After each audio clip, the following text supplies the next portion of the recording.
देखो बच्चा लोग, वेक्टर में मुख्य रूप से जितनी भी चीज़ें थी, एडिशन, सब्ट्रैक्शन, रिजोल्यूशन, वो सब के सब तुमको हम बता दिए। अब जो लास्ट चीज़ बचा हुआ है उस पर थोड़ा चर्चा कर लेते हैं। हमने वेक्टर को ऐड करना सीखा, सब्ट्रैक्ट करना सीखा, रिजॉल्व करना, तोड़ना सीखा। अब वेक्टर को मल्टीप्लाई करना सीखेंगे। वेक्टर को क्या करना सीखेंगे? मल्टीप्लाई। दो वेक्टर के प्रोडक्ट के बारे में सीखेंगे। एक बात ध्यान दो, सबसे पहले जब भी वेक्टर पढ़ते हो तो वेक्टर की दुनिया और नंबर की दुनिया, बार बार बोल रहे हैं कि टोटली डिफरेंट है। जैसे दो नंबर को यदि हम मल्टीप्लाई करें 4 और 3 को, तो ये सिर्फ और सिर्फ 12 आएगा ना।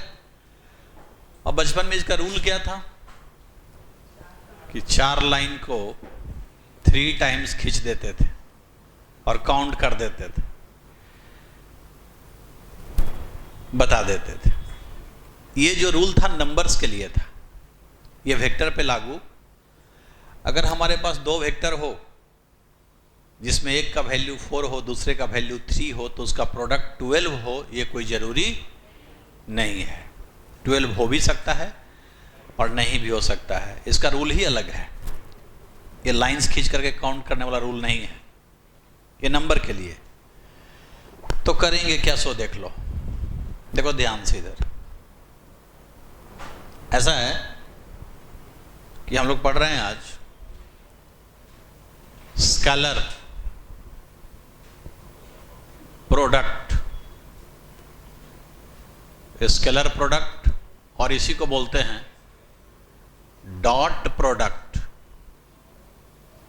Dot product of two vectors, product of two vectors.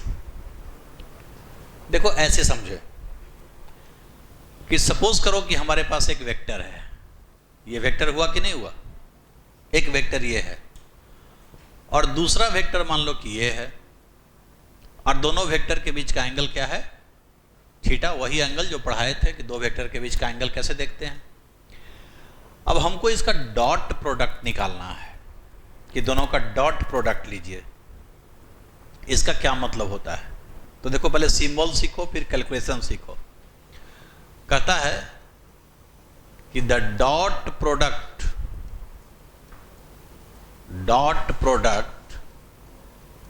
Of vector A with vector B is denoted by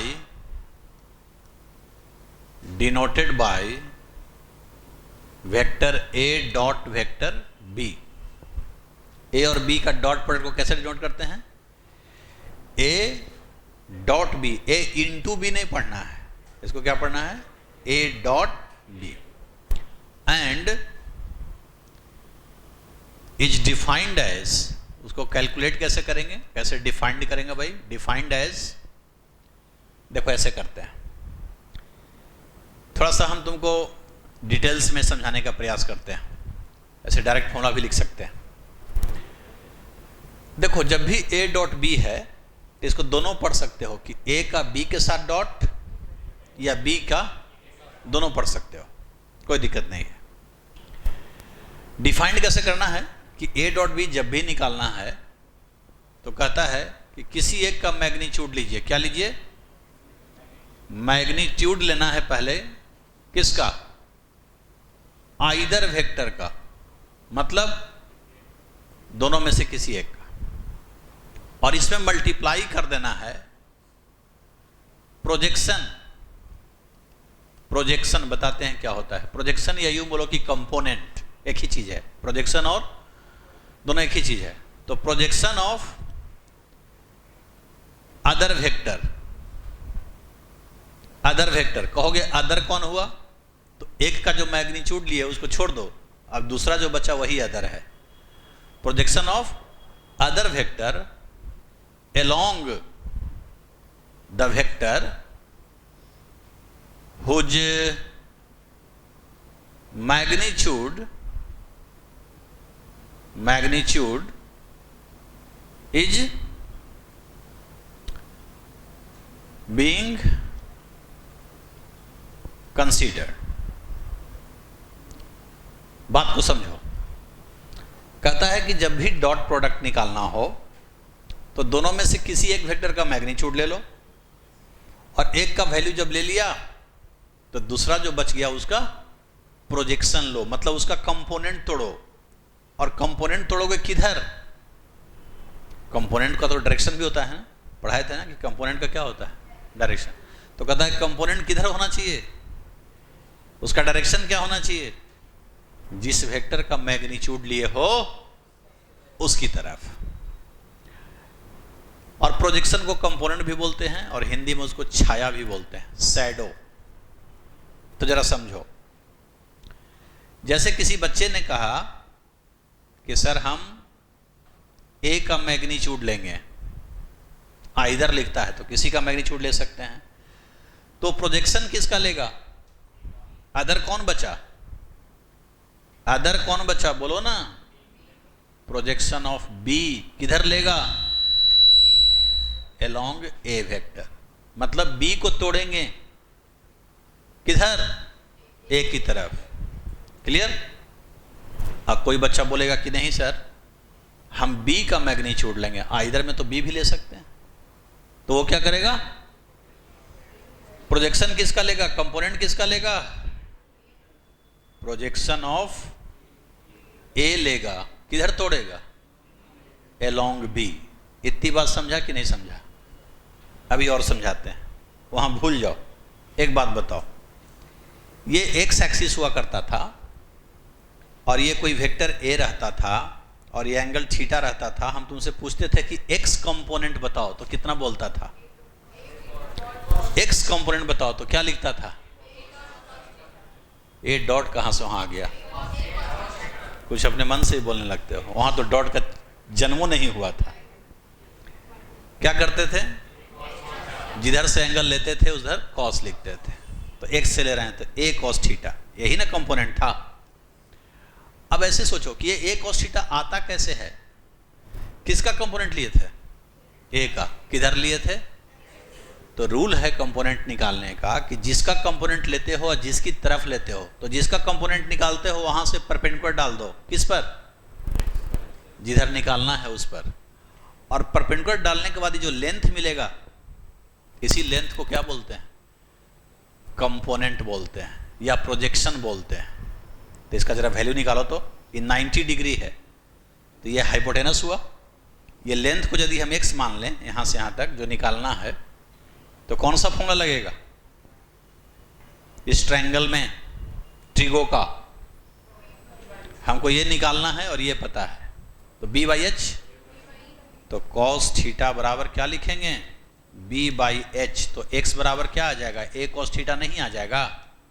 तो यहां से यहां तक का लेंथ x आ गया, a कॉस थीटा, यही ना लेंथ हो गया और यही कंपोनेंट हो गया। तो कंपोनेंट निकालने का रूल क्या है कि जिसका निकालना है वहां से जिधर निकालना है उस पर परपेंडिकुलर डाल दीजिए, और जो लेंथ आएगा परपेंडिकुलर डालने के बाद वही कंपोनेंट है, वही प्रोजेक्शन है। और वो लेंथ आता कितना है?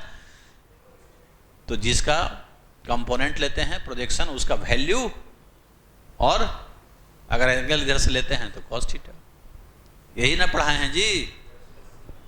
पढ़े हो ना इस चीज को? अब देखो, ध्यान दो, समझ में आ गया? आ जाओ, एक बात बताओ, ए डॉट बी सॉल्व करना है तो ए लिया, प्रोजेक्शन किसका लेंगे? बी का ए की तरफ। तो क्या करेंगे? यहां से क्या करेंगे? परपेंडिकुलर ड्रॉ कर देंगे, यही प्रोजेक्शन होगा। कितना होगा? प्रोजेक्शन मतलब कंपोनेंट निकालना है इसका, तो इधर से एंगल ले रहे हो तो क्या होगा? B cos theta. B cos theta. थोड़ा देर मान लो ना कि कोई एक्सिस है, इधर हमको कंपोनेंट निकालना है, तो हो जाएगा बी कॉस। और ध्यान रहे कंपोनेंट का केवल वैल्यू लेना है, डायरेक्शन वगैरह नहीं लेना है। क्या लेना है? तो ठीक है, वैल्यू बी कॉस थीटा ले लिया। क्लियर आ गया? तो ए डॉट बी का कितना वैल्यू हुआ? अब कोई बच्चा कहेगा कि नहीं सर हम इस मेथड से चलेंगे तब, तो उसको भी वही आएगा। देखो ए डॉट बी, वो बी का मैग्नीट्यूड लिया, अब ए को तोड़ना चाहता है, तो ए का कंपोनेंट इधर तोड़ना है, तो इधर से एंगल मालूम है ना, तो क्या हो जाएगा? जिधर का एंगल मालूम रहे उधर का कंपोनेंट क्या होता है? कॉस। यानी कि अब यहां से परपेंडिकुलर डालना पड़ेगा। नहीं समझा? ए का कंपोनेंट तोड़ना है इस तरफ, तो इस पे परपेंडिकुलर डाल दिए। अब ये लेंथ निकालेंगे तो कितना आता है? ए कॉस थीटा आएगा, ऐसे ही जैसे बताए थे अभी। तो ए कॉस थीटा, तो क्या देखा तूने कि इस डेफिनेशन को देखो चाहे इस डेफिनेशन को देखो, दोनों से रिजल्ट सेम ही आया, अलग अलग नहीं आया। वहां पढ़ने में अलग अलग लग रहा था, लेकिन समझने में तो क्या निकला कि ए डॉट बी बराबर क्या होता है? A B cos theta. Book वगैरह में यही डायरेक्ट लोग बता देते हैं कि जब भी दो वेक्टर का डॉट निकालना हो ए डॉट बी, तो कितने के बराबर होता है? A B cos theta. यहां ए क्या है? इसका मैग्नीट्यूड। बी क्या है? दूसरे का मैग्नीट्यूड। और थीटा क्या है? दोनों के बीच का एंगल। तो जब भी डॉट निकालना है दो वेक्टर का, तो दोनों की वैल्यू पता होनी चाहिए और दोनों के बीच का एंगल पता होना चाहिए, तभी डॉट निकाल सकते हैं। क्लियर है? यहां थीटा क्या है? एंगल है किसके बीच का? ए वेक्टर एंड बी वेक्टर। इतनी बात समझ में आई कि नहीं आई? है? अब एक बात बताओ, यदि हमारे पास दो वेक्टर है 4 और 3 वैल्यू का, तो उसका प्रोडक्ट 12 कब आएगा?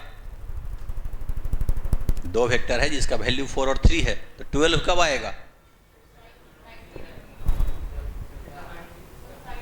जब थीटा, अबे छोटो, थीटा 90 होने पे cos 90 का वैल्यू 0 हो जाता है।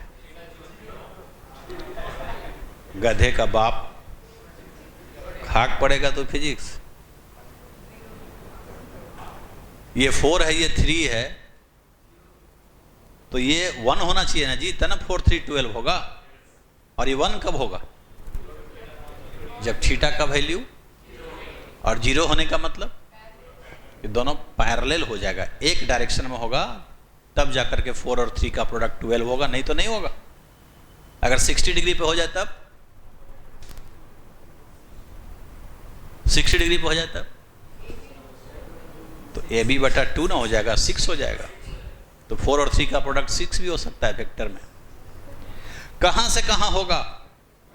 तो एंगल का वैल्यू क्या बताए थे कि कम से कम 0 होता है, तो थीटा 0 करोगे तो ए बी हो जाएगा cos 0 1, और ज्यादा से ज्यादा एंगल कितना होता है? दो वेक्टर के बीच अधिक से अधिक एंगल कितना होता है? 180। तो cos 180 का वैल्यू -1, तो कितना हो जाएगा? ए डॉट बी बराबर माइनस ए बी। तो दो वेक्टर का जो प्रोडक्ट होता है वो माइनस ए बी से लेकर के प्लस ए बी तक जाता है। मतलब 4 और 3 है तो -12 से +12 के बीच में जाएगा, उसके बीच में जितना भी है सब आएगा। समझ में आई बात? मिलता है ना, नोट्स मिल जाता है ना, बड़ा है ना। देखो हम नोट्स में समझा रहे हैं, ध्यान दो। सिंस ए डॉट बी बराबर क्या होता है? यह होता है ए बी कॉस थीटा। इधर क्या है? वेक्टर ए है, और इधर क्या है? वेक्टर बी है, और ये क्या है? Angle theta. तो ए डॉट बी बराबर ए बी कॉस थीटा। अब हमने पढ़ाया है तुमको कि सिंस थीटा के बारे में क्या पढ़ाया है कि 0 और किसके बीच में रहता है? 180 के बीच में रहता है, एंगल वेक्टर के बीच का, 0 से कम नहीं, 180 से। तो ए डॉट बी का वैल्यू कहां से कहां लाई करेगा? 0 पर ही मैक्सिमम होता है, cos 0 1 और cos 180 -1। तो माइनस ज्यादा है कि प्लस ज्यादा है? तो ए बी वैल्यू ज्यादा हुआ, माइनस ए बी, इसका मतलब जो है minus a b less than equal to a dot b, less than equal to a b. ऐसे समझा? क्या समझा? कि दो वेक्टर का जो डॉट प्रोडक्ट है माइनस ए बी से शुरू होगा, माइनस ए बी के शुरू होगा और कहां तक जाएगा? ए बी तक जाएगा।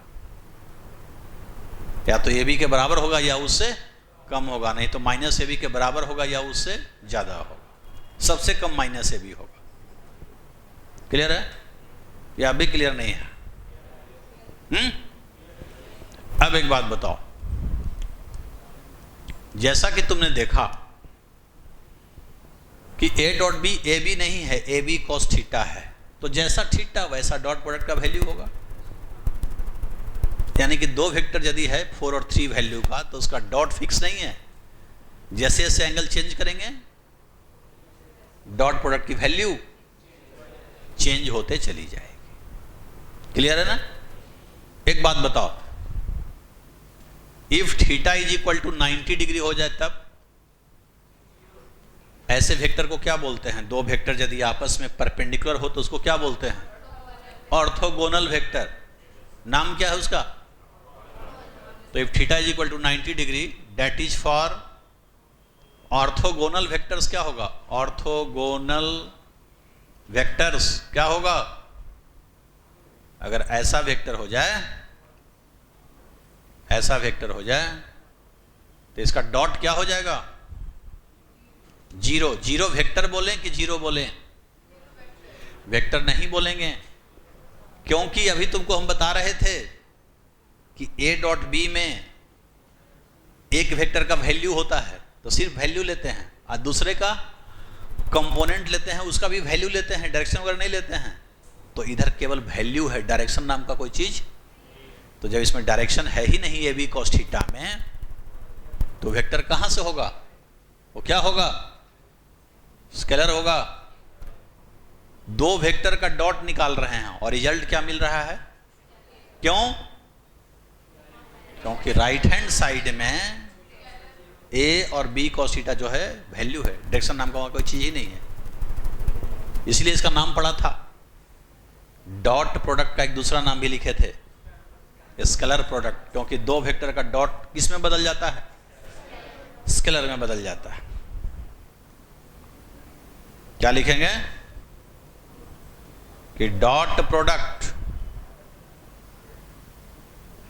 ऑफ टू वेक्टर्स क्या होता है? इज ऑलवेज स्केलर होता है। Dot product of two vectors is always scalar, scalar हो जाता है। ठीक है ना? एक और बात, आई डॉट जे कितना होगा? आई कैप डॉट जे कैप। आई पढ़ा था ना, जे पढ़ा था ना? ठीक से बैठना यार, क्या लगता है एनर्जी नहीं है, बुढ़ा जैसा। I dot J zero. क्यों? ये एक्स पर है और ये वाई पे है, तो जब भी दो वेक्टर 90 पर रहेगा डॉट जीरो। तो I dot J, J dot के एक वाई पर है एक जेड पर है, फिर 90 पे है। आई डॉट के एक्स और जेड पर है, सब जीरो होगा। होगा कि नहीं?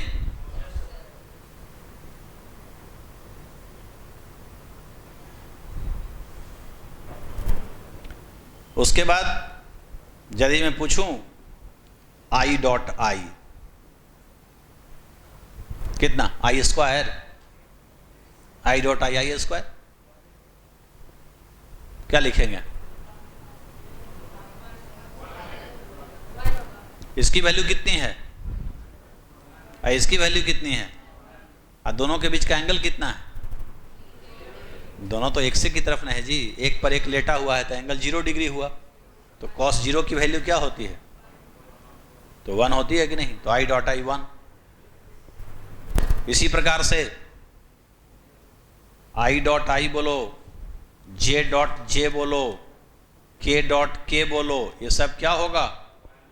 ये सब 1 ही होगा, सब के सब 1 होगा। इसी कॉन्सेप्ट से अगर तुमसे कोई पूछे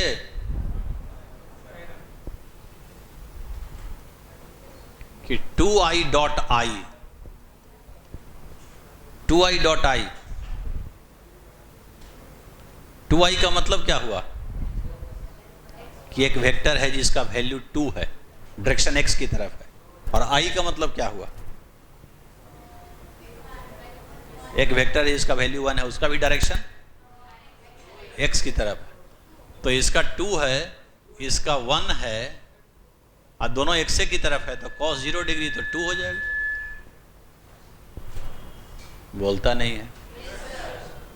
इसी में रहे -2i डॉट आई, तब -2 क्यों? -2i का मतलब है निगेटिव में है, ये नेगेटिव x में, और ये है पॉजिटिव x में। 180 का एंगल है ना, तो 180 पे क्या बताए थे कि -ab होता है, तो इसका वैल्यू है 2 और इसका वैल्यू है 1, तो -2।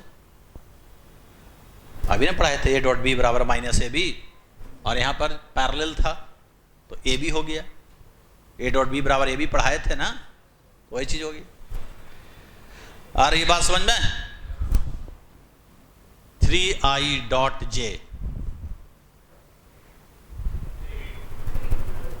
3 हो जाएगा। गधे का बाप, ये x पर है और ये y पर है, 90 डिग्री पे है, ये 0 हो जाएगा। ठीक है, तो ये बात है। 90 पे तो दिखाई नहीं दे रहा है कि डॉट बी 90 पर 0 होता। देखो एक बात बताओ, यदि हम तुमसे कहें कि a डॉट बी, तो कितना लिखते हो? A B cos theta. मान लो दो वेक्टर है हमारे पास, ए और बी, थीटा एंगल पे, तो ए डॉट बी बराबर a B cos theta, and b dot a, ये कितना होगा? ए बी कॉस थीटा, ये भी होगा। सब कुछ तो वही है, दोनों का वैल्यू, दोनों के बीच का एंगल। क्या बोलो? दोनों इक्वेशन का RHS इक्वल है, तो LHS। इसका क्या मतलब हुआ कि a डॉट बी लिखो चाहे, दोनों सेम ही होगा, दोनों ए बी कॉस थीटा ही देगा। हाँ या ना? एक और बात, इसमें अंतर क्या है? सेकंड वाले को फर्स्ट किया गया, फर्स्ट वाले को ऑर्डर बदला गया है, पोजीशन बदला गया है, लेकिन रिजल्ट, इस लॉ को कुछ बोलते हैं। क्या बोलते हैं? क्रम को केवल उलट गया। कम्यूटेटिव लॉ नहीं होता है। कम्यूटेटिव लॉ नहीं पढ़े थे, क्रम विनिमय नियम। क्रम को उलट दिया, दूसरा को पहला, पहला को दूसरा बनाने से रिजल्ट ना बदले, तो इस लॉ को क्या बोलते हैं? अबे गधे, नंबर में भी ऐसा पढ़े थे ना, वो जोड़ का था। ये नहीं है, अब प्रोडक्ट में भी होता है, नंबर में। ये नहीं है सेम? क्या बोलते हैं इसको? हाँ? अबे छुट्टा, जब देख रहा है कि पहला को दूसरा, दूसरा को पहला केवल किया जा रहा है, तो डिस्ट्रीब्यूटिव कहाँ से आ जाएगा? ऐसे भी याद रख, डिस्ट्रीब्यूटिव हो चाहे एसोसिएटिव, उसमें 3 होते हैं, 2 में कभी डिस्ट्रीब्यूटिव और एसोसिएटिव नहीं होता है।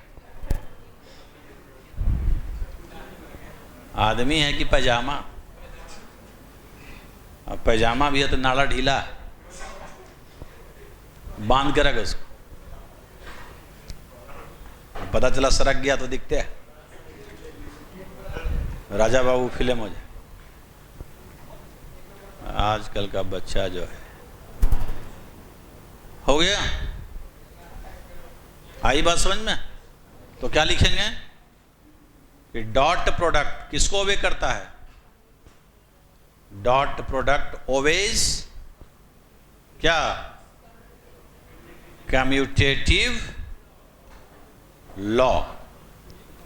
डॉट प्रोडक्ट कम्यूटेटिव लॉ को फॉलो करता है ना? नेक्स्ट क्या है? देखो इधर, नेक्स्ट बात क्या है? एक बात बताओ, आई डॉट टू जे या टू आई डॉट जे बराबर होगा कि नहीं? सॉरी, आई डॉट आई ही है, एक मिनट। हाँ, दोनों जीरो होगा, 90 डिग्री पे है ना, ये भी 90 डिग्री पे है, जीरो होगा ना। तो डॉट में नंबर किसी के साथ है तो उसको अदला बदली कर सकते हो, जैसे यहाँ जे के साथ है, इसमें तो उल्टा पुल्टा कर सकते हो, एक से हटा के दूसरे के साथ लगा दो, रिजल्ट में कोई दिक्कत। ये भी जीरो है तो वो भी जीरो है, ठीक है ना? इतनी बात समझ में आई? और सुनो, इधर देखो, ए डॉट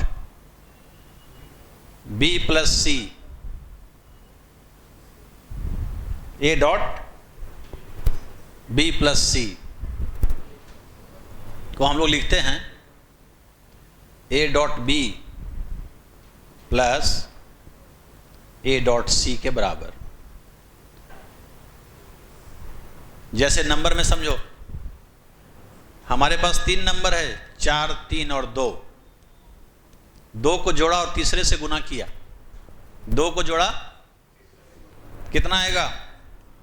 14। किसी ने पहले गुना कर लिया फिर जोड़ा, किसी ने पहले मल्टीप्लाई कर लिया और फिर जोड़ा, कितना आएगा? मतलब 2 को जोड़ के तीसरे से गुना करें, चाहे पहले बारी बारी से मल्टीप्लाई करके जोड़ लें, रिजल्ट, इस लॉ को क्या बोलते हैं?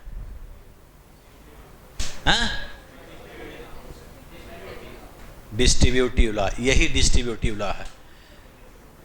डिस्ट्रीब्यूटिव लॉ में प्लस आता है और प्रोडक्ट आता है, जैसे यहाँ 2 का साइन में प्लस और तीसरे से मल्टीप्लाई होता है, ये है डिस्ट्रीब्यूटिव लॉ। ऐसा ही वेक्टर में हो रहा है ना, नंबर की तरह, कि 2 वेक्टर को जोड़ा, तीसरे से डॉट लिया, या पहले बारी बारी से डॉट, फिर डॉट लिया, गुना नहीं, डॉट लिया और फिर जोड़ दिया, रिजल्ट। तो इसको बोलते हैं कि ये डिस्ट्रीब्यूटिव लॉ है, ठीक है? ऐसे लिखाता है तब डिस्ट्रीब्यूटिव लॉ बोलते हैं। क्लियर? तो इट इज क्या है? Distributive law. इतना देर से जो जप रहा था डिस्ट्रीब्यूटिव लॉ, ये होता है डिस्ट्रीब्यूटिव। और एक और बात, कुछ बच्चे एसोसिएटिव लॉ की बात कर रहे हैं, वो क्या होता है? देखो, एसोसिएटिव लॉ ये होता है जो कि डॉट में नहीं होगा। उसमें क्या होता है कि जैसे 3 नंबर है, 3 नंबर है, तो किसी 2 को गुना करके तीसरे में गुना करो, या पहले बारी बारी से गुना करके फिर आपस में गुना करो, रिजल्ट सेम हो जाएगा। वेक्टर में ही चलेगा ही नहीं। क्यों? क्योंकि a dot b dot c यदि हम ऐसे लिखेंगे तो इसका कोई मतलब नहीं होगा वेक्टर में। क्यों? क्योंकि 2 वेक्टर का जब डॉट लेंगे तो ये स्केलर हो जाएगा। क्या हो जाएगा? और ये है वेक्टर, तो वेक्टर का स्केलर के साथ डॉट नहीं होता है। डॉट किसका होता है? वेक्टर का वेक्टर के साथ। दोनों वेक्टर चाहिए, यहां तो डॉट ले लेंगे तो ये स्केलर हो जाएगा, तो स्केलर के साथ वेक्टर का डॉट होएगा नहीं। क्यों नहीं होगा? जब ये स्केलर हो गया तो इसके साथ एंगल कैसे देखेंगे? वेक्टर रहेगा तब ना टेल टेल मिलेगा। जब ये स्केलर हो गया तो यहां तो एरो ही नहीं होगा, टेल ही नहीं होगा, तो इसके साथ एंगल कैसे देखेंगे? तो डॉट कैसे निकालेंगे? इसलिए 2 वेक्टर का ही डॉट होता है, 3 वेक्टर्स का डॉट या 4 वेक्टर्स का डॉट, चूंकि डॉट लेंगे 2 का तो स्केलर आ जाएगा, तीसरे के साथ तो डॉट बनेगा ही नहीं। पल्ले पड़ा तो क्या लिखेंगे? अरे क्या लिखेंगे जी? है कि A dot B dot C is क्या है? मीनिंगलेस है। क्या है? इसका कोई मतलब नहीं है, ये सॉल्व ही नहीं होगा। तो इतना पल्ले पड़ा। और एक बात और पल्ले पर डालो, देखो 2 वेक्टर का जब हम एडिशन करते हैं तो इसमें अगर ये न्यूटन में है तो ये भी न्यूटन में होना चाहिए, कहे कि सेम यूनिट रहेगा तभी ना जुड़ेगा, मीटर में न्यूटन थोड़े जुड़ जाएगा। तो एडिशन या सब्ट्रैक्शन करने के लिए दोनों वेक्टर का यूनिट, जबकि डॉट प्रोडक्ट में दोनों वेक्टर का यूनिट सेम हो कोई जरूरी नहीं है। ये हो सकता है कि न्यूटन में रहे, तो ये हो सकता है कि मीटर में रहे, कुछ और में रहे। सेम हो भी सकता है, नहीं भी हो सकता है। बात समझा? याद रखना कि in dot product of 2 vectors, dot product of 2 vectors, their units may or may not be, क्या होना चाहिए बोलो? सेम। वो हो भी सकता है सेम, नहीं भी हो सकता है सेम। ठीक है ना? देखो ध्यान दो, एक बात और। एक्चुअली क्या है,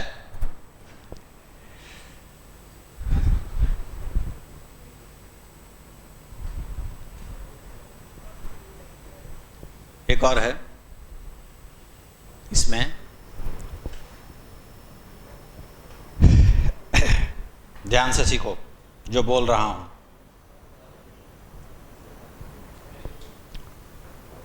वर्क का नाम सुना है? वर्क 9th-10th में पढ़ा होगा। वर्क हैं? क्या पढ़ा था?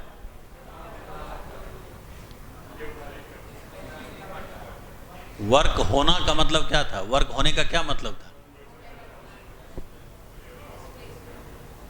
अरे 10th में पढ़े हो ना 9th में? क्या वहां पढ़े थे? यदि किसी बॉडी के ऊपर फोर्स लगा दें और उसका डिस्प्लेसमेंट हो जाए, आगे बढ़ जाए, तो कहते हैं कि, यहां डिटेल्स में हम लोग पढ़ेंगे अगले चैप्टर्स में, पर अभी इतना जानो कि वर्क एक क्वांटिटी होता है। क्या होता है? W, work. और ये F डॉट S के बराबर होता है।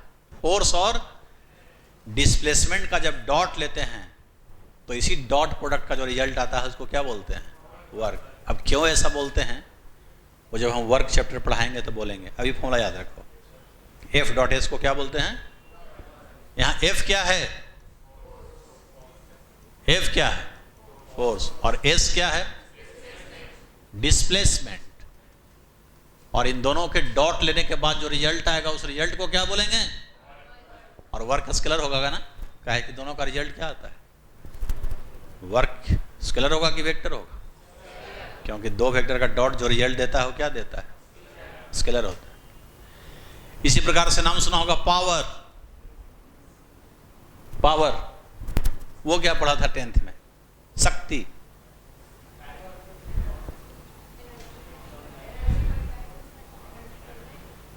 वहां पढ़ा था rate of work done. Rate of work done मतलब वर्क ही निकालना है, लेकिन 1 सेकंड में किया गया काम, या 1 मिनट में किया गया काम, या 1 घंटा में किया गया काम को क्या बोलते हैं? पावर। काम ही करना है, लेकिन कितना देर में? यूनिट टाइम में। वह यूनिट का मतलब 1 मिनट हो, 1 सेकंड हो, 1 साल हो, 1 घंटा हो, कुछ भी हो। एसआई में काम करेंगे तो 1 सेकंड होना चाहिए, क्या कि वहां टाइम का यूनिट सेकंड होता है। तो पावर पर हम लोग जो पढ़ते हैं, ये पढ़ते हैं F डॉट V। क्या पढ़ते हैं? यहां V क्या है? वेलोसिटी। अगर किसी बॉडी पे फोर्स लग रहा है और उसका वेलोसिटी v है, तो दोनों का डॉट निकाल दो, जो डॉट आएगा वही क्या होगा, उसका पावर होगा। जैसे एक गुच्छा है की का, इसको हमने ऊपर फेंक दिया, हमारे हाथ से छूटने के बाद जब ये ऊपर जा रहा है तब की बात कर रहे हैं, तो फिर नीचे भी आया है ना। हमारे हाथ से छूटने के बाद जब ये ऊपर जा रहा है तो इसको पावर जो मिला वो पॉजिटिव मिल रहा है कि निगेटिव मिल रहा है? जब हाथ से छूट के ऊपर जा रहा है तब की बात हो रही है, हैं? ऊपर जब जा रहा है तो वेलोसिटी किधर है? ऊपर।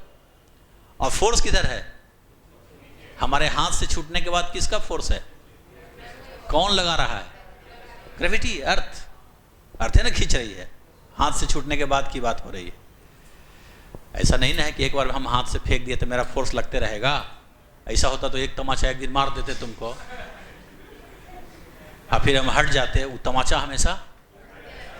तो ऐसा तो नहीं होगा, यहाँ फेंकेंगे उसी समय फोर्स लगेगा, जैसे ही हाथ से हटाओ खत्म। तो ग्रेविटी का फोर्स किधर है? नीचे। और ऊपर जा रहा है तो वेलोसिटी किधर है? ऊपर। कितने डिग्री का एंगल है? तो 180 में डॉट क्या होता है? अभी ना पढ़ा था, माइनस ए बी। ए की जगह एफ है, बी की जगह भी है, तो माइनस एफ भी माइनस पावर होगा। और जब गिरने लगेगा तब पॉजिटिव पावर होगा। काहे? वेलोसिटी भी नीचे और फोर्स भी नीचे, तो पावर क्या हो जाएगा? पॉजिटिव। तो ऐसे हम बता दिए, अलग बात है, लेकिन पावर के ऊपर में और वर्क के ऊपर में हम लोग को पूरा एक चैप्टर पढ़ना है यहाँ, बहुत डिटेल्स में आगे चल के, ठीक है। बट डॉट प्रोडक्ट से बहुत कुछ मिलता है। डॉट प्रोडक्ट का ये सब एप्लीकेशन है। 12th में जाओगे तो वहाँ पे डॉट प्रोडक्ट का और भी बहुत सारा एप्लीकेशन आएगा, बहुत सारा ऐसा चीज़ आएगा जिसका नाम हम नहीं लेना चाहते हैं क्योंकि कोई फ़ायदा नहीं, ठीक है ना। तो बहुत सारी चीज़ों को प्राप्त करने का एक माध्यम है क्या? डॉट। डॉट की मदद से बहुत सारी चीज़ों को प्राप्त कर सकते हैं, जैसे वर्क कर सकते हैं, पावर कर सकते हैं, ऐसे और भी चीज़ें कर सकते हैं, ठीक है। ये मतलब होता है। इतनी बात समझ में आई? अब देखो ऐसा है,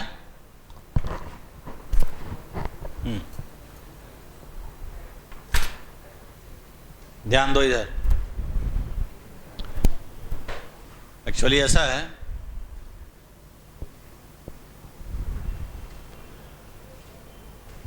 एक चीज समझा रहे हैं, इसको ध्यान से सीखो, बार बार काम देगा।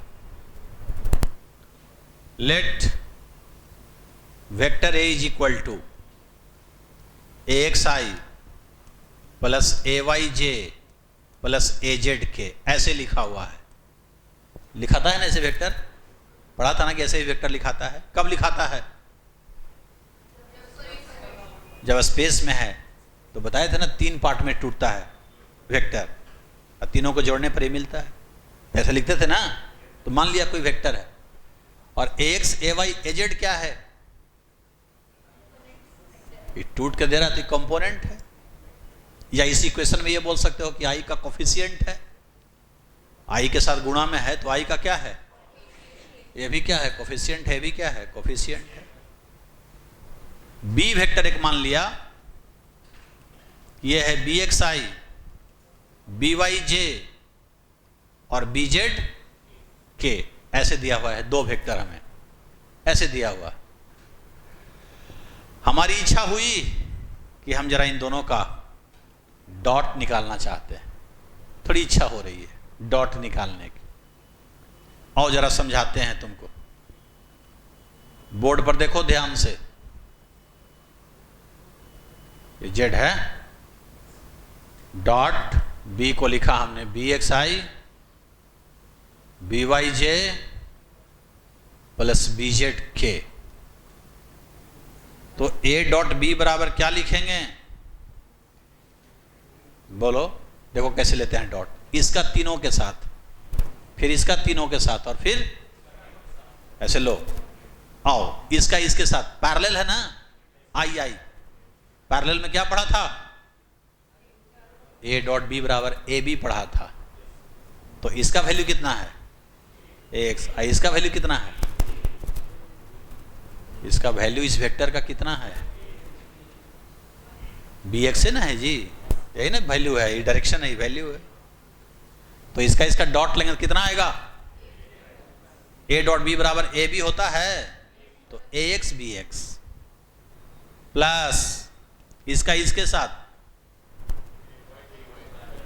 इसका इसके साथ जीरो, क्यों, ये एक्स पर है और ये वाई पर है 90 डिग्री जीरो, इसका इसके साथ ये जेड पर है, ये एक्स पर है जीरो 90 डिग्री खत्म। इसका चलो इसके साथ जीरो 90 डिग्री, इसके साथ पैरेलल है, तो इसका वैल्यू और इसका वैल्यू का प्रोडक्ट ए डॉट बी बराबर ए बी होता है, क्या होगा, फिर इसके साथ जीरो, इसके साथ जीरो, इसके साथ जीरो, इसके साथ। अब इस रिजल्ट को देखो, यदि दो वेक्टर ए और बी यूनिट वेक्टर में टूटा हुआ रहे, इस तरह से क्या टूटा रहे, यूनिट वेक्टर में टूटा हुआ रहे दो वेक्टर, तो रूल क्या है इसका डॉट लेने का, इतना बार बार करने की जरूरत नहीं है। इसको देखो ए एक्स बी एक्स क्या है, आई का कोफिशिएंट जो इसमें है और आई का कोफिशिएंट जो इसमें है उसका प्रोडक्ट, तो आई के साथ जो है दोनों में उसका प्रोडक्ट प्लस जे के साथ है उसका प्रोडक्ट प्लस के के साथ है उसका प्रोडक्ट, यही डॉट का वैल्यू होगा यदि वेक्टर इस तरह से यूनिट वेक्टर में लिखा हुआ है तो। ठीक है, और क्लियर करें इसको, प्रोडक्ट लेना है किसका, कोफिशिएंट, किसका कोफिशिएंट, आई कैप, दोनों वेक्टर में जो आई के साथ रहेगा उसका product plus product of coefficient of J cap plus product of coefficient of के कैप। तो लो एग्जाम्पल तुमको समझाएं कि हमारे पास ए वेक्टर दिया हुआ है -2i plus j minus k, b vector दिया हुआ है i minus j plus 3k, a dot b क्या होगा बताओ फटाक से। तो i का कोफिशिएंट यहां कितना है -2, आई इसमें क्या है कुछ नहीं, तो 1 आई है, तो 1, तो -2 और 1 का प्रोडक्ट, तो लिखेंगे -2 प्लस जे का कोफिशिएंट, जे का कोफिशिएंट इसमें 1, इसमें -1 है ना, -1 की दिक्कत है, अरे इसकी तरह सोचो ना, यहां सब जगह प्लस है ना, तो यहां प्लस करोगे तो प्लस -1 करना होगा ना, तो जे का कोफिशिएंट -1 और यहां कितना है 1, प्रोडक्ट लो तो -1, के का कोफिशिएंट कितना है यहां -1 और यहां कितना है, तो हो जाएगा -3, तो कितना हो जाएगा ये -3 -1 -2 -6, आंसर आ गया। कौन बड़ी बात है डॉट निकालना,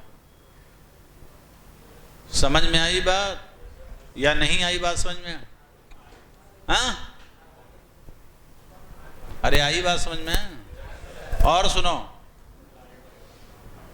यहां देखो ध्यान से सुनो, A dot B, A dot बराबर कितना आया, A X B X, A Y B Y plus,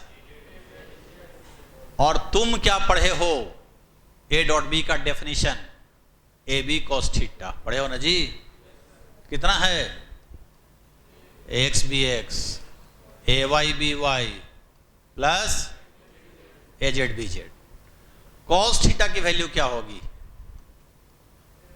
A X B X plus A Y B Y plus A Z B Z बटा ए बी, और ए की वैल्यू यहां कितनी होगी अगर ऐसे लिखे हो तो आई जे के में दिए थे तब ना ऐसे आया था, तो ए की वैल्यू कितनी होगी?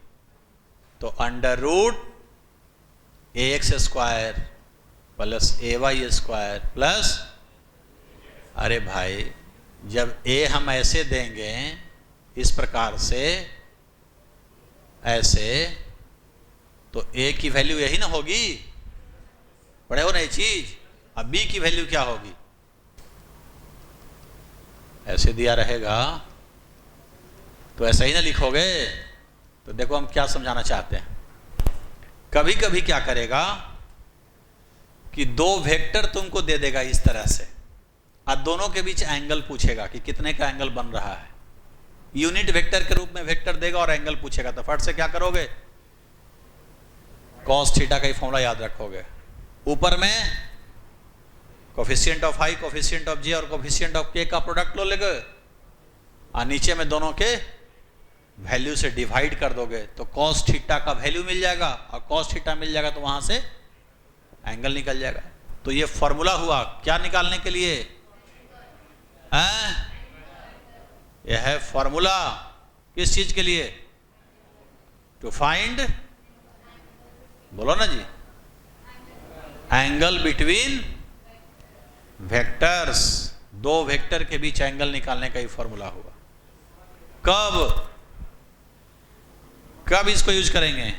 ये vectors are given in terms of, कैसे दिया रहे? Unit vectors, standard unit vectors. उसको क्या बोलते थे? आई जे के को स्टैंडर्ड यूनिट वेक्टर के टर्म में दिया रहे। तब इसको लगा दो फटाफट। क्लियर है कि नहीं क्लियर है? तो डॉट समझ में आया कि डॉट कैसे निकालते हैं, क्या होता है नहीं होता है। जैसे सुनना, विशुद्ध हिंदी में है वो। उपमान समझते हो? उपमान और उपमेय सुना होगा हिंदी में। उपमान का मतलब होता है जिससे तुलना की जाए, और उपमेय का मतलब होता है जिसकी तुलना की जाए। ठीक है ना? एक जिससे तुलना किया जाए और एक जिसकी तुलना की जाए। फिर आएगा इसमें सीमा। सीमा माने बाउंड्री, आखिरी लाइन, बाउंड्री आखिरी छोर। तू कौन दुनिया में? आखिरी छोर। अनुकृत मतलब अद्वितीय, अद्भुत, यूनिक, अनूठा। ये सब हिंदी आएगा। कहता है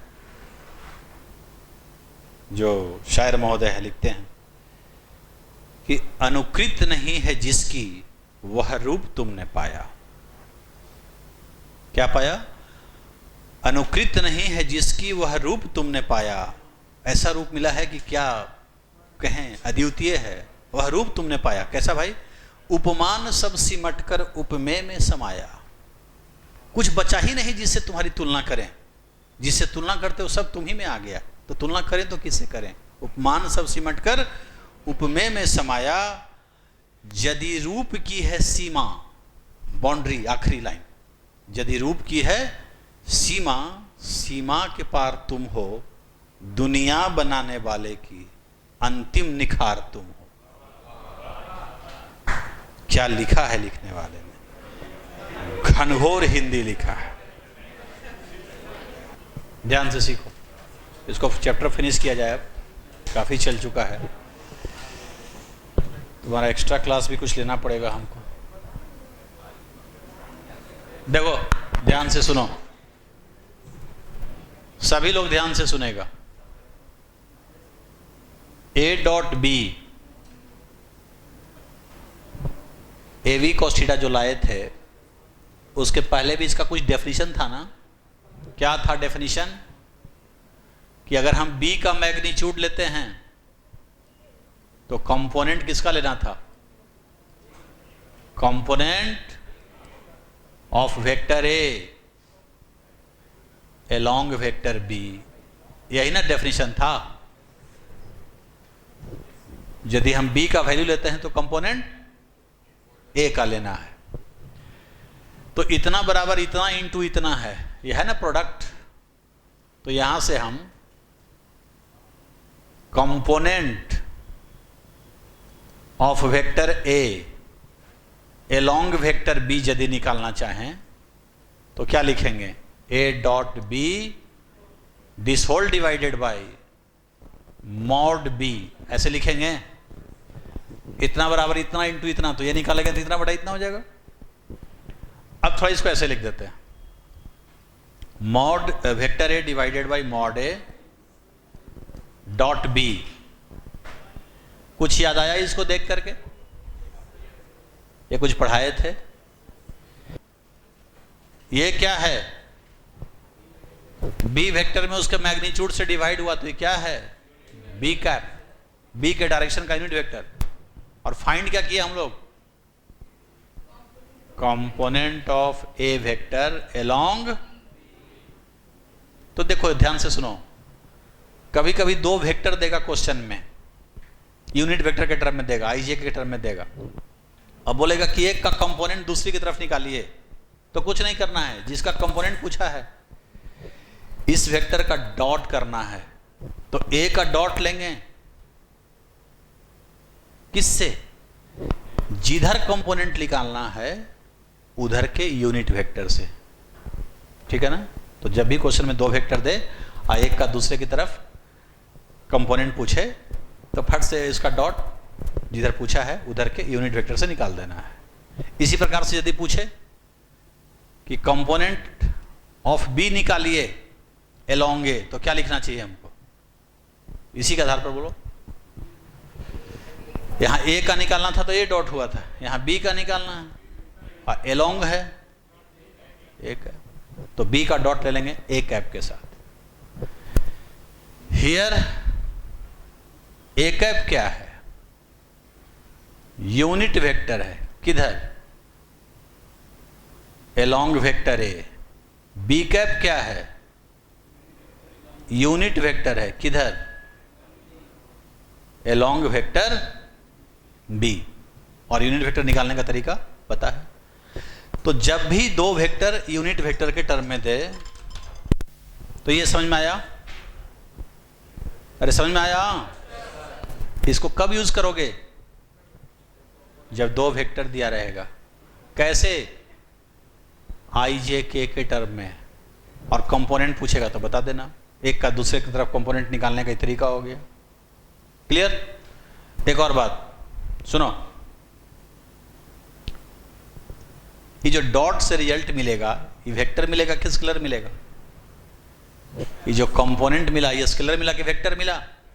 स्केलर। डॉट से स्केलर मिलता है, जबकि कंपोनेंट होता क्या है? वेक्टर। तो हम उसको वेक्टर बनाना चाहते हैं, तो वेक्टर कैसे बनाएंगे? वैल्यू के साथ डायरेक्शन जोड़ना पड़ेगा। तो ऐसे सुनो, वेक्टर कंपोनेंट, कौन सा component? Vector component of vector A along vector b पूछा। वेक्टर कंपोनेंट मतलब वेक्टर के रूप में पूछा। वेक्टर माने वैल्यू और डायरेक्शन दोनों लेना है आप। तो वैल्यू निकालना तो सिखा ही दिए, वैल्यू ही तो है ए का बी की तरफ, तो पहले ये कर लो, ए डॉट बी कैप, ये हो गया। अब इसका डायरेक्शन है किधर? इस कंपोनेंट का डायरेक्शन किधर है? बी की तरफ। तो डायरेक्शन बी की तरफ का ले लो, और डायरेक्शन लिया जाता है यूनिट वेक्टर से, तो इसमें बी कैप लगा देंगे, तो अब ये वेक्टर कंपोनेंट कहला जाएगा। इसी प्रकार से यदि पूछे कि vector component of b vector along a vector, तो पहले कंपोनेंट निकाल लो, वैल्यू। क्या पढ़ाए हैं कि जिस वेक्टर का कंपोनेंट निकालना हो पहले उसका डॉट करो, किधर? जिधर निकालना है उधर के यूनिट वेक्टर से, और साथ में डायरेक्शन लगा दो, किधर निकालना है? तो ए के तरफ का यूनिट वेक्टर ए कैप हो जाएगा। ठीक है ना? तो कभी कभी पूछता है सिर्फ कंपोनेंट, और कभी कभी पूछता है वेक्टर कंपोनेंट। तो वेक्टर कंपोनेंट पूछे तो ऐसे बताना होगा, सिर्फ कंपोनेंट पूछे तो ऐसे बताना होगा, जैसे क्वेश्चन से देखते। ठीक है? इतनी बात समझ में आ गई? तो यही थोड़ा सा कंफ्यूज करता है, लेकिन हमको नहीं लगता है कि कंफ्यूजन होनी चाहिए इसमें। नहीं ना है?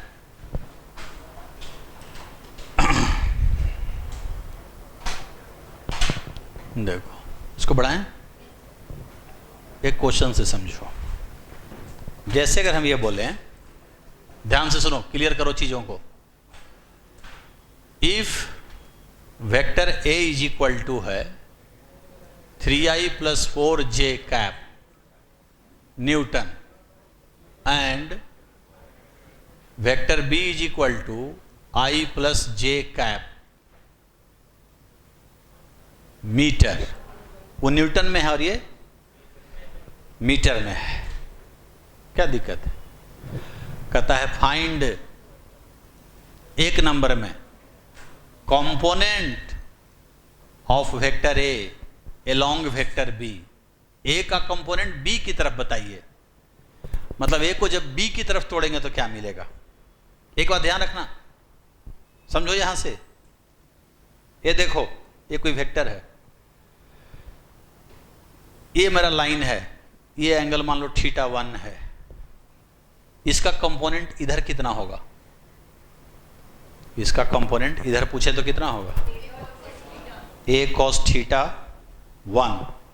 और इसी का आप दूसरे लाइन की तरफ पूछें, इसी का कंपोनेंट इधर पूछें, तब मान लो ये एंगल θ2 है, अब कितना हो जाएगा? इधर a cos θ2 हो जाएगा। तीसरी लाइन ले लें तब, क्योंकि परपेंडिकुलर डालेंगे तो लेंथ अलग अलग मिलेगा ना। तो एक ही वेक्टर का अलग अलग डायरेक्शन में अलग अलग कंपोनेंट होता है। तो यहां ए वेक्टर का x में 3 है, y में 4 है, लेकिन यहां पूछ रहा है कि a का b की तरफ, मतलब इसका कंपोनेंट इधर तोड़ेंगे इस वेक्टर की तरफ तो क्या मिलेगा? तो एक ही वेक्टर के कई कंपोनेंट हो सकते हैं। ऐसा नहीं है कि इसका सिर्फ 3 और 4 होगा, वो अलग अलग डायरेक्शन में अलग अलग होगा। जैसे यहां से समझो, हम डायरेक्शन बदलते जा रहे हैं, कभी इधर, तो कंपोनेंट अभी इतना समझाए थे। जवाब दो, कितना आंसर आएगा? जल्दी।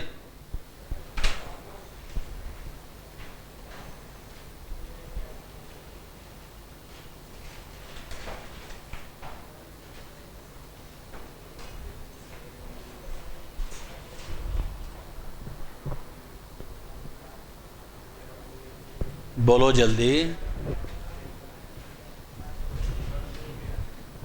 और दूसरा बोलता है कि vector component of vector A along vector b बताइए।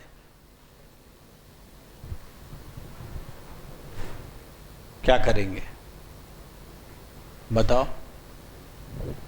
अभी तो बताए हैं।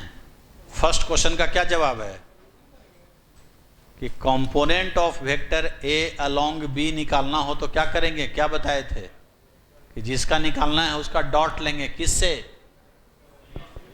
जिधर निकालना है उससे।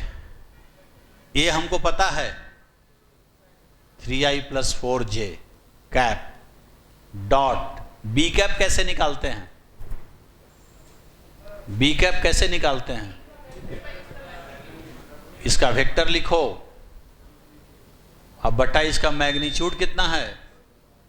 √2 होगा ना, इसे पढ़े हो ना। अब इसका डॉट लेना है। क्या पढ़ाए थे तुमको डॉट में, याद है ना? अभी ने पढ़ाए थे कि दो वेक्टर का डॉट लेना हो तो क्या करना? आई का कोफिशिएंट का प्रोडक्ट 3, जे का कोफिशिएंट का प्रोडक्ट 4, के तो है ही नहीं, डिवाइडेड बाय √2, तो 7/√2 आंसर हो गया। इतना क्या न्यूटन की मीटर की दोनों? न्यूटन मीटर नहीं, इसका यूनिट मीटर है। अब पढ़ाए थे कि यूनिट वेक्टर का अपना कोई यूनिट, इसका कोई मात्रक नहीं होता है। कैसे होगा? इसी वेक्टर में उसके वैल्यू से भाग पड़ गया तो मीटर तो कट ही जाएगा। तो इसका कोई यूनिट है नहीं, तो इसी का ना रह जाएगा। तो न्यूटन है तो न्यूटन ही रह जाएगा। ऐसे भी सोचो ना, टूटेगा फोर्स और मिल जाएगा मीटर। किसी को तोड़ेंगे तो वही ना मिलेगा जी, हैं? और क्या पूछा है? अरे और क्या पूछा है? Vector component of vector A along vector B. A का वेक्टर कंपोनेंट निकालना है बी की तरफ। कैसे निकालते हैं? ए का वेक्टर कंपोनेंट बी की तरफ कैसे निकालते हैं? पहले इसका वैल्यू, आज इधर है उधर का यूनिट वेक्टर बी की तरफ है, बी की तरफ का यूनिट वेक्टर यही ना है। तो क्या हो जाएगा, i प्लस जे बाई √2, तो कितना हो जाएगा 7i 7j बाई 2, आंसर हो गया। ठीक है, तो कोई बड़ी चीज पढ़ाए थे। और नोट में समझ लो क्या सिखाए कि एक वेक्टर का कंपोनेंट फिक्स होता है कि अलग अलग होता है। एक वेक्टर के कितने कंपोनेंट हो सकते हैं, इनफाइनाइट, अलग अलग डायरेक्शन में तोड़ेंगे अलग अलग हो। तो क्या लिखेंगे कि a vector can have infinite number of components, infinite number of components।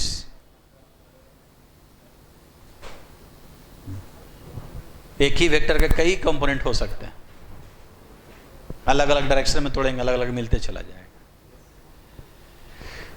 तो अब समझ में आ जानी चाहिए बात।